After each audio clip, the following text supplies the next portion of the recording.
إن الحمد لله نحمده ونستعينه ونستغفره ونعوذ بالله من شرور أنفسنا ومن سيئات أعمالنا من يهده الله فلا مضل له ومن يضلل فلا هادي له أشهد أن لا إله إلا الله وحده لا شريك له وأشهد أن محمدا عبده ورسوله. Ikhwan fillah, jazakumullah. Kita juga usahakan meninggalkan majelis-majelis yang tidak ada manfaatnya.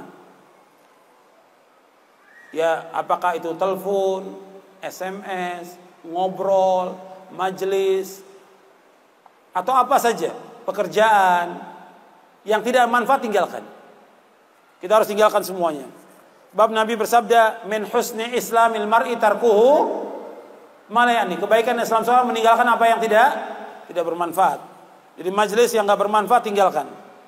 Kemudian jangan tunda-tunda. Apa yang bisa kita lakukan sekarang, kita lakukan. Jangan ditunda. Makanya ikhwani fillah, jazakumullah, kita berusaha bagaimana memperbaiki keadaan kita. Antum lihat bab yang ke-6 yang terakhir yang saya akan bahas, yaitu tentang bagaimana kita memperbaiki keadaan kita. Jadi kita memperbaiki masa lalu dan masa yang akan datang. Ini saya ambil dari penjelasan Al-Imam Ibnu Qayyim. Antum lihat bab yang ke-6. Jadi waktu yang telah lalu diperbaiki dengan cara apa? Dengan menyesal, dengan bertaubat, dengan istighfar.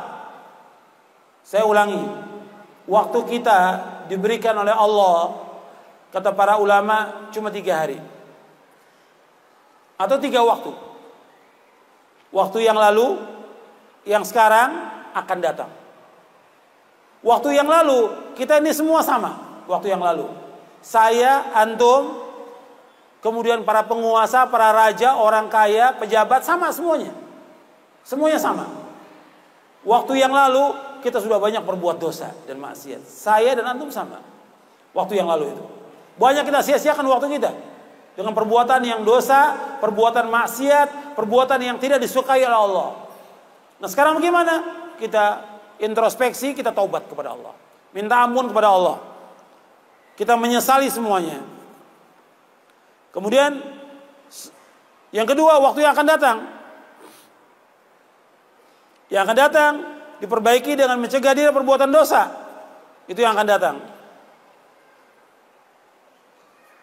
Jadi waktu yang lalu dengan bertobat, yang akan datang dengan kita mempersiapkan diri jangan sampai kita berbuat dosa dan maksiat.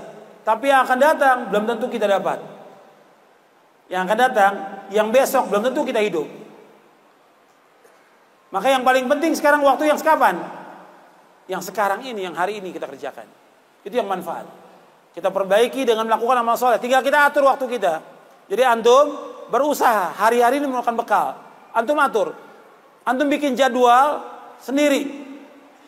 Ini bagaimana mengefisien waktu.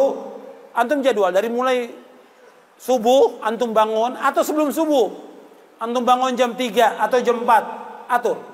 Jam 4 antum bangun, sholat tahajud, sholat witir. Kemudian istighfar. Minta ampun kepada Allah. Wabil asharihum yastaghfir. Waktu sahur mereka minta ampun kepada Allah.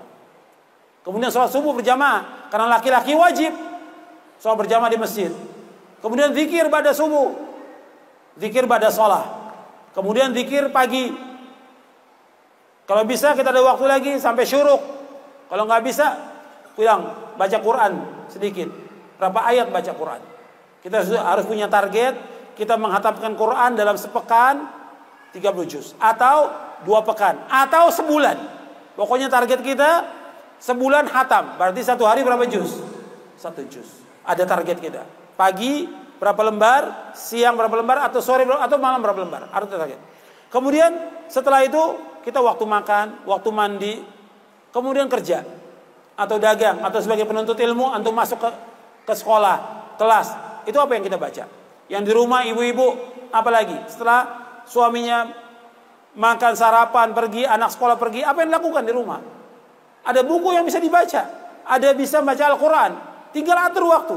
Kalau masih ada anak kecil, ya umumnya dia bermain, tinggal kita lihat permainan dia. Kalau dia tidur, kita bisa gunakan waktunya untuk baca.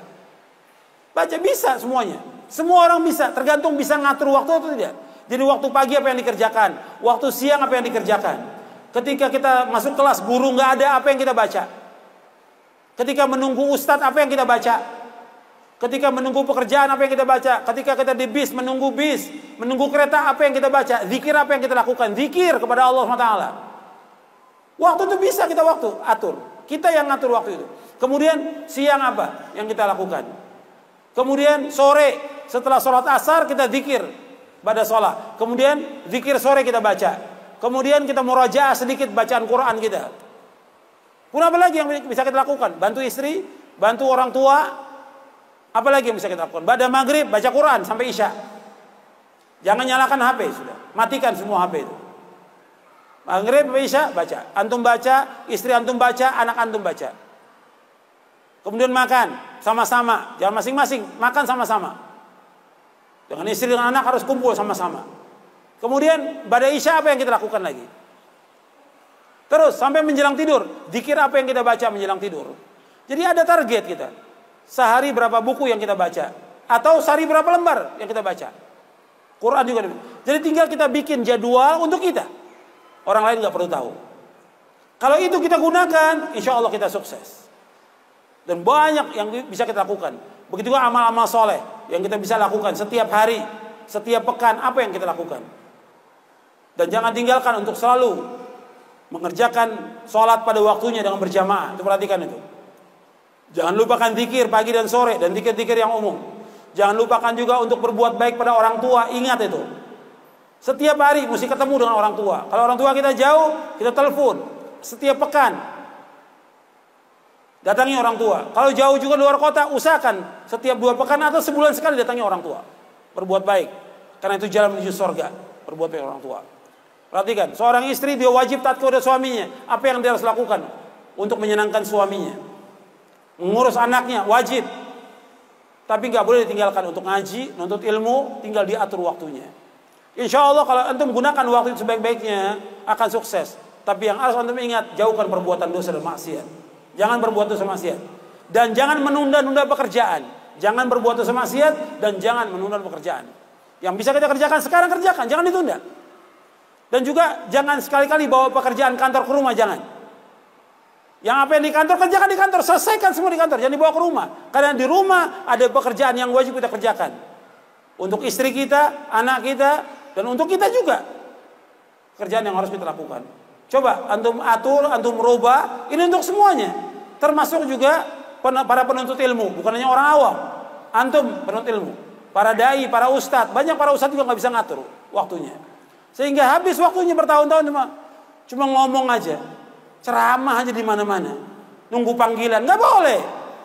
Dia harus baca dan melakukan amal-amal soleh, berjihad dengan dirinya, dengan hartanya, dan banyak yang harus dilakukan untuk Islam dan kaum muslimin. Bukan hanya ceramah aja, didik umat dengan tauhid kepada Allah, didik umat ini, ajarkan mereka yang benar.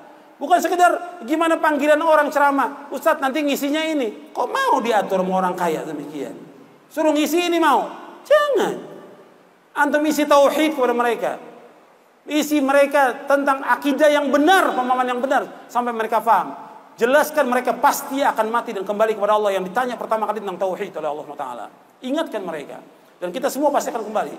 Dan kita wajib taubat kepada Allah atas semua dosa. Saya pikir cukup sampai di sini kajian kita. Mudah-mudahan apa yang kita kaji manfaat dan dapat kita amalkan. Wassalamualaikum warahmatullahi wabarakatuh.